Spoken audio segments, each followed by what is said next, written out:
રાજપીપળા ચોકડી નજીક હાઈવે પર બ્લેકબોર્ડ એવા વર્ષા હોટલ અને સહયોગ હોટલ યુટર્ન બંધ કરવામાં આવતા તંત્ર જ્યાં હાશકાર અનુભવી રહી છે, ત્યારે વાહન ચાલકો ફેરવો લાંબો થતાં અગવડતા વેઠવાનો વારો આવ્યો છે। અંકલેશ્વરમાં ટ્રાફિક સમસ્યા વચ્ચે હાઈવે ઓથોરિટી દ્વારા અકસ્માતને લઈ યુટર્ન બંધ કરતા વાહન ચાલકો 8 કિલોમીટરનો ફેરવો ફરવો પડશે। રોંગ સાઈડ વાહન પસાર થવાનો ખતરો ઊભો થયો છે। ટ્રાન્સપોર્ટ અને હોટલ બિઝનેસને અસર પડવાની દહેશત વ્યવસાય ધારકોએ વ્યક્ત કરી હતી।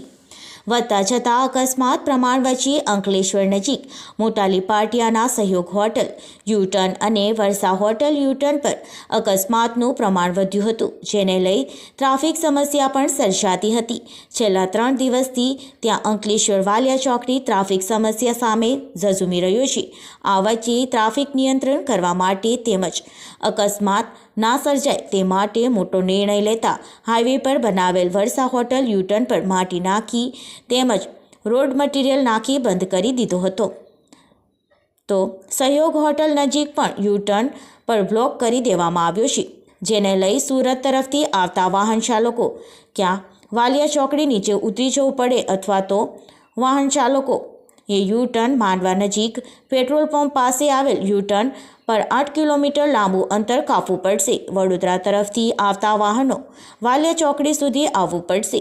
બંને યુટર્ન બંધ થતાં હાલ વાહન ચાલકોને અગવડતા ઊભી થઈ છે, પણ તંત્ર દ્વારા તેમના જીવ પર જોખમ ઘટાડવા કરવામાં આવેલા આ પ્રયત્નો વચ્ચે વર્ષા હોટલ પાસે નાના વાહન ચાલકો બાઇક ઉંચકીને રોડ ક્રોસ કરતા નજરે પડ્યા હતા, તો અન્ય વાહન ચાલકો રોંગ સાઈડ પસાર થતા જોવા મળ્યા હતા।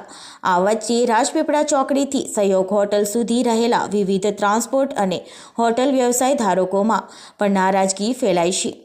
તેમના દ્વારા વ્યવસાય પર વ્યાપક અસર થઈ શકે છે અને ટ્રાન્સપોર્ટ ઓફિસ પર આવવા માટે પણ ફેરવો કરવો પડે તેવી સ્થિતિ ઉદ્ભવી હોવાની વેદના ઠાલવી હતી। અત્રે ઉલ્લેખનીય છે કે અકસ્માતનું પ્રમાણ ઘટશે પણ ટ્રાફિક સમસ્યા વકરી શકે છે। અમરાવતી નદીનો સાંકડો પુલ હોવાના સાથે રસ્તામાં જો ટ્રાન્સપોર્ટના વાહનો રોડ સાઈડ પર ઊભા રહેશે તો વાહન કતાર લાગી શકે છે।